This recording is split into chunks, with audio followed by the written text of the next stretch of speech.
Hi everyone, welcome back to the Bearded Broskies. We're going to be reviewing Game of Thrones Season 7, Episode 2 tonight. Just finished watching it, and we're going to start off with Dany. Yeah, so she's in Dragonstone. Hmm. She's meeting with Tyrion and Varys, and basically in this scene, she's kind of testing Varys's loyalty. She knows that he's served her father.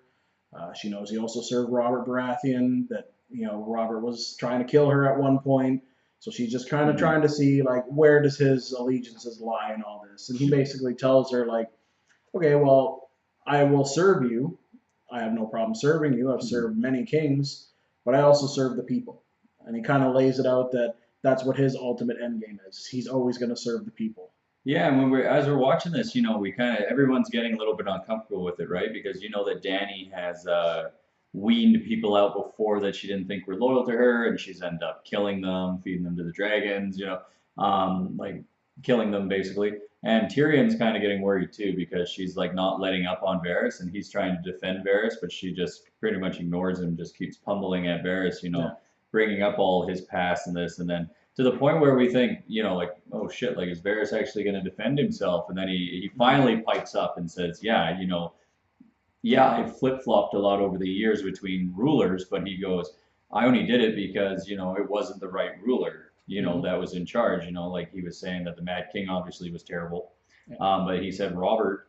It wasn't that Robert was bad for the people or anything. It's just he was a lousy ruler. So I mean, then he backed Viserys, not knowing that Viserys was useless. Mm-hmm. So he kind of justifies himself, but then he really hammers home saying, like I'm in it for the people, so, I'll be loyal to you as long as you are a good ruler, kind Yeah. of thing, If you right? treat the people right, Yeah. then I'll follow you and lead with you, whatever you need. So she pretty much makes a deal with him. Okay, well, if I become a bad ruler, then you make sure you tell me that I'm being a bad ruler. Don't conspire behind my back. And he, basically says, yeah, okay, I'll vow to that. And then she goes, if you ever betray me, then I'll burn you alive. Yeah. So he's like, all right, well, that's a deal. Fair enough. So after that meeting, they get word that there's a Red Priestess there to see them, and of course, this has got to be Melisandre. Yep. And sure enough, it is. And after a brief introduction with Dany, she basically tells Dany that pretty much Army of the Dead's come in, and she's got to band together with Jon Snow and go north and not go for the Iron Throne. Like there's a bigger threat. Yeah. And basically saying that you got to support Jon Snow and you got to help him out. So Danny kind of agrees because Tyrion really likes Jon. Yep. All the way back in season 1. He trusts Jon. He knows Jon's a good guy. And so he persuades Danny basically to send Jon a raven to invite him to Dragonstone. But obviously, at the end of the scene, she throws in, he's going to come here, but he's here. He's going to bend the knee to me. Yeah. And yeah, I don't think that's going to happen. But we'll see. So that's how the beginning of the episode takes off. Yeah, and then we'll head up from there and we'll go to Winterfell and we'll find out what Jon is up to. And basically, he's then gotten the letter from Tyrion, and he starts reading it out between himself and Sansa and Davos, just saying basically, Sansa asks him, is this him? Can we trust How him? can we trust Tyrion? Yeah, and he reads out the line that all dwarves are bastards in their father's eyes, which is obviously the line that he said to him when they first Basically met. a personal conversation that they had in the first season on like episode 2. So I mean, Jon knows that this must be Tyrion because nobody else would have known that conversation. Exactly. But Davos and Sansa are still saying you can't trust it. You can't go down there. Look what happened to our grandfather when he was invited. Yep. To King's Landing kind of thing. Like he's going to Dragonstone, not King's Landing. But I mean, basically they don't want him to go, and they think it could be possibly a trap. And with everything that's going on, they can't risk losing him at this point with the united front, Exactly. up in the north. So after that, he receives a raven later in the episode from Samwell, Yep.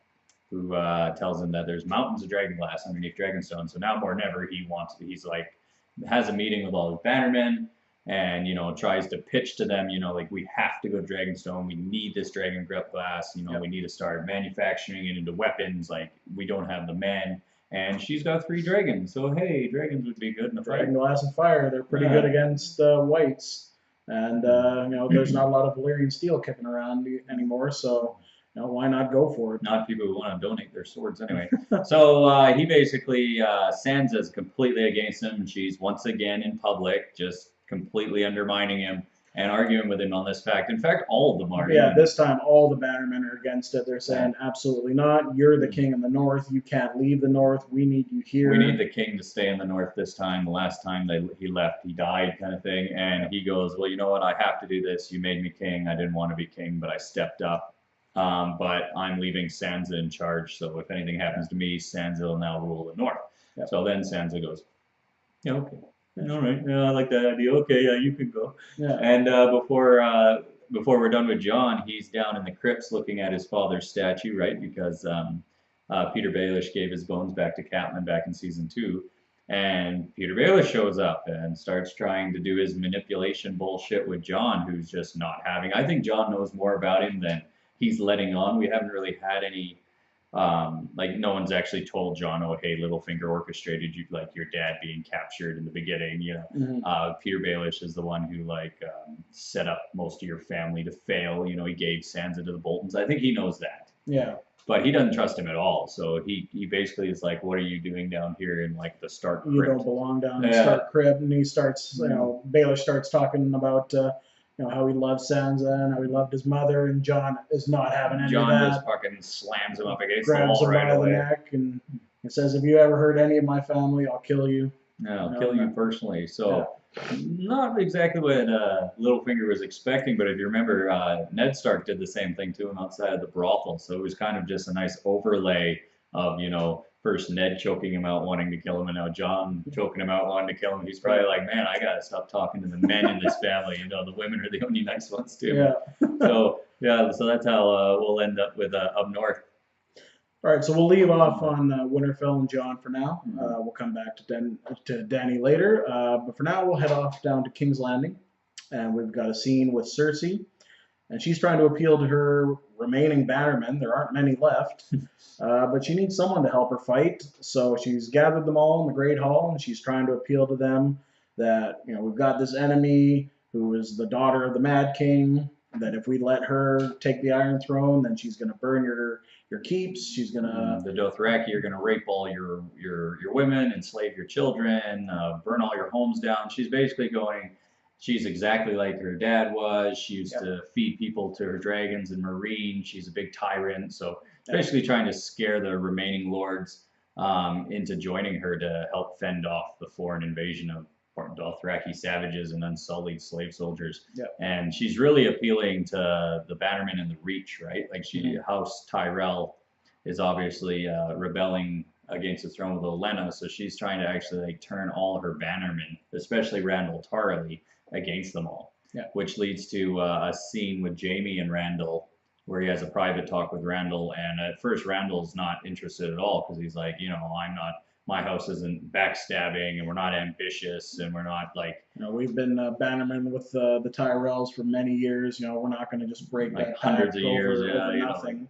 But then he reminds him, well, yeah, but you pledged loyalty to the throne, and right now your main person you owe fealty to, which is the Tyrells, are backing foreign savages that are coming into the realm. Like, do you approve of Dothraki being, like, they've never been here before? Do you approve of this as your ruler? And he goes, well, no, he's against that.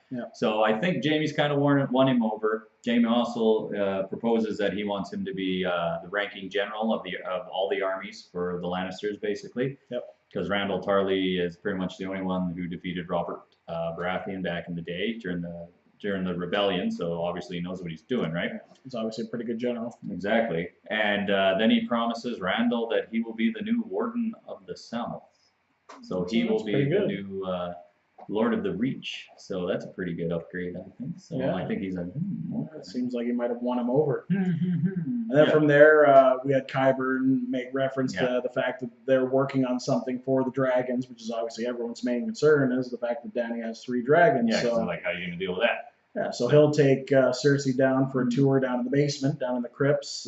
There's all the old dragon skulls that obviously were in the Great Hall before Robert took over and took them all away. And he shows her basically a big battlist or a big giant crossbow. Yeah, basically a giant crossbow, and he's got it targeted at what was it, Valerian the Black Dread, which was the biggest dragon out of Aegon the Conqueror's dragons, right? Which is pretty much what they're saying. Drogon is pretty much the same size. So you have this giant skull, and he basically gets Cersei to pull the lever, and shoots the arrow, and it goes straight through the skull. So going, oh, so we have a weapon that will kill dragons. Of course, now you got to try to hit the damn thing. Yeah, you know, they're it's not just going to flying stand there and Yeah. let you hit it with this big arrow. So. Giant toothpick. Yeah. So but that's her end game. So we leave off with Cersei and we jump down to the Citadel where Samwell Tarly and the Archmaester are trying to diagnose Jorah Mormont and his grayscale. You caught him in episode 1 with his hand coming out of the window or out of the door frame. Yeah. And now they're diagnosing him, and basically the Archmaester says he's too far gone. He should have chopped off his arm as soon as he got touched. Yeah, you can see the grayscale's gone all over his Yeah, chest it's completely now. chest back. He's completely engulfed in it. So I mean, he basically says like you're dead. Like you have 6 months before you lose your mind, but you might live for 10 years. But you know, he's going to ship him off to Valyria in a day. But Sam has other plans. So Sam learns that he's J.R. Mormont's son, which is obviously the old commander of the Night's Watch. So Sam kind of feels like a duty that he has to try to save Jorah. So he finds research in the forbidden books that he has about how to cure diseases and grayscale. So he starts doing surgery on Jorah in the episode. So he's pretty brutal, chopping away Jorah's skin, and Jorah's trying to bite down on this chunk of leather. And he's like, "Stop screaming! People are gonna hear us." And he's like, "Stop screaming! You're gonna get us both in trouble!" You know. So it's kind of a funny scene, but it's also like obviously, you know, Sam's trying to save Jorah. So that's basically where we leave off with Sam for the episode. All right. So something else that happens in this episode is we're gonna get a scene with Arya, and she's at an inn. Clearly the inn where she left Hot Pie. The inn at the crossroads. You know, Hot Pie is still making his pies for everyone. He's gotten a lot bigger. You know, he's clearly eating his looks own like pies a Hodor. And she's just sitting there and she's eating, and they're kind of talking a bit. And she comes to find out that the Boltons have lost Winterfell, and that Jon Snow, her brother, is back in charge. And this kind of changes her mind. Her plan all along was to head down to King's Landing. She was going to finish Cersei off. She didn't know where her family was. She assumed the North was lost. So she had no idea. She assumed they all were dead at this point, for all she knew. Pretty much, yeah. So that changes her mind. So she's going to head up to Winterfell. And along the road, she runs into her old wolf, Nymeria, who's obviously with her big pack of wolves that she's got with her. And they just kind of have a small scene where, you know, Arya wants her to follow along with her, but Nymeria's, you know, a little wary and hasn't seen her in years, so she just kind of takes off with the pack. And well, I think basically it's kind of like almost Nymeria's like, well, you abandoned me, so I'm not abandoning my pack now to join with you and go north. I don't know if we're gonna pick up with her again. She might end up saving Arya's life in a later episode, and then we might get a reunion. But in George R. R. Martin, because he helps write these episodes, he's not going to give you that happy reunion, okay? That's not his this stuff. isn't Game of Thrones. Nothing's happening. Yeah, she's not going to be riding Nymeria north now on her back, you know. No, the wrong story, you know. You need to go watch fucking Gossip Girl or some shit. Yeah, this is Game of Thrones. You're not going to get that. Yeah. So that's pretty much all Arya does. She's heading north. She's decided not going to go kill Cersei. She's going to reunite with the family. So that's kind of good because Stark reunion would always be good. Yeah. And then we kick off down to Dany. Yeah, and so Dany now is meeting with her small council. She's got Ellaria, and she's got Olenna, and she's got obviously Yara and Theon and Tyrion. They're all there. They're discussing their battle plans, and basically they decide that they can't send the Dothraki or the Unsullied to King's Landing because if they want a kingdom to rule afterwards, they want the people to be able to respect her. And if they send an out-of-town, you know, army that's all, you know, well, and Tyrion knows Cersei, so he already kind of said, you know, I'm sure Cersei's already tried to rally the remaining lords against us by saying all these invaders from across the sea are coming here. So he goes, oh, well, we won't do that then. We'll not invade with the Dothraki and the Unsullied. We'll send locals. So they're going to send Dorne, and they're going to send the Tyrells there with their armies to lay siege to King's Landing and try basically to starve Cersei out because they don't want to just use the dragons and burn the whole city to the ground. Yeah, they want something left to be able for Dany to rule. So the only problem with that is Olenna doesn't agree with that. Olenna basically has a one-on-one with Dany after they decide that Theon and Yara are going to escort Illyria and the Sand Snakes back down to Dorne to get their army. And Tyrion has said that the Unsullied are going to Castle Rock to take the rock. She has a private one-on-one with Olenna, and Olenna basically tells her, you know, like, everybody's just sheep. She goes, the noblemen, the commoners, everybody's sheep. You need to be a dragon, and you need to show your strength and your power because you trying to win the Seven Kingdoms peacefully, which is how like Tyrion's trying to get her to do it, probably isn't going to work. Yeah. You know, she's going, there's always been war. It doesn't matter, good ruler, bad ruler, like it's always been war. You're going to rule with fear. You're not going to rule with kindness, right? Yeah. So that's pretty much where we leave Dany, you know, pondering this. And then we get a huge end of the episode battle with Euron Greyjoy slams into Yara and Theon's ship carrying the Sand Snakes and Ilaria on their way down to Dorne, and we get a big sea battle, and a whole bunch of people die. Yeah, all the Sand Snakes except for Ilaria, they're all gone now. Finally, you know. No, her last daughter down in the cabin. Did she die or did they take her prisoner? I think they took her prisoner.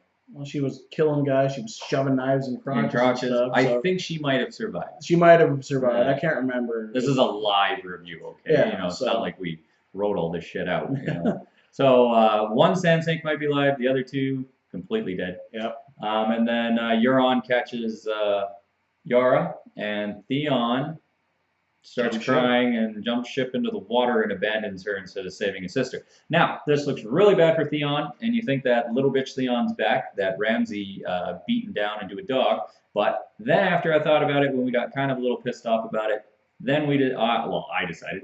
I think that Theon, because he looks around, he sees all his men being killed, and he goes, fuck, Dany needs to know that this happened. Yeah. She, without someone to survive and get back to Dragonstone, they have no idea that they just lost their entire Greyjoy fleet. That was Theon and Yara's, and they don't know that Sand Snakes have been captured, and now you're not going to get any soldiers from Dorne, which is huge, because they probably have. Well, I know in the books they got 50,000 soldiers. In the show, they're probably 10 to 20 anyway. Yeah. They didn't really specify, but that's huge information. So although it looked like Theon was being a cur and tucktailing and running, I think that it's smarter on him because I think he realized he couldn't save Yara.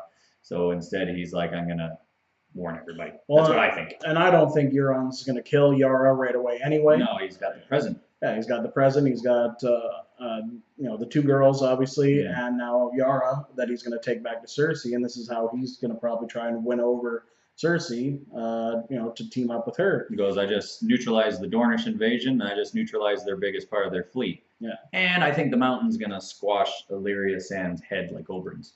That's my prediction. Personal prediction, which would be great because I don't like her. Yeah. And they completely butchered that Dorne storyline, so it was really nice to see that the show killed them all off pretty much. All the fans were so sick of that storyline it's so terrible. that it was, time for them all to go, or most of them to go. And before we wrap up this review, we're going to tell you about the most wasted part of the episode, which is... Yeah, we have a scene between Grey Worm and Missandei. And it's always great when you get boobs in Game of Thrones. Everyone loves boobs, but we have 12 episodes left, guys. And I know that next season is going to be all movie length, so they're going to be a bit longer. But I mean... But we don't need this. Like a 10 minutes. It was like 10-minute scene on Missandei. With a guy that doesn't even have a dick. He don't got dick, he don't got balls, he don't got nothing. I don't know. But they had sex. I don't know. He was poking her with a stub or something. I don't know if this is for the women that are watching the show. They need a love interest somewhere in there to keep them going. But there's nothing in the book because Missandei in the book is like 9 years old. She's 9 or 10. And in the show, they've created this love interest. But I mean, that's not even Game of Thrones style. Like, is this the last... like a eunuch and a hot slave girl, like this is our only chance for like a romantic storyline in the show. I hate it. I completely hate it. Mike hates it. We think it's a waste of time. There's not enough time left in the series to be wasting our time. Yeah. To be wasting 10 minutes with stuff like this. We could have had like the White Walkers attacking Eastwatch, or the Wall, and Ed's up at the Wall and he sends Bran down to Winterfell and then we've got a bit of a battle going. Like we could have had that for 10 minutes. Instead we had awkward. Could have seen where the Hound was going. Yeah, we didn't get any tidbits from the Hound this episode, which kind of sucked. So yeah, completely useless. Hate that part. Besides that, it's not often I have a bad thing to say about Game of Thrones. Almost never. Yeah.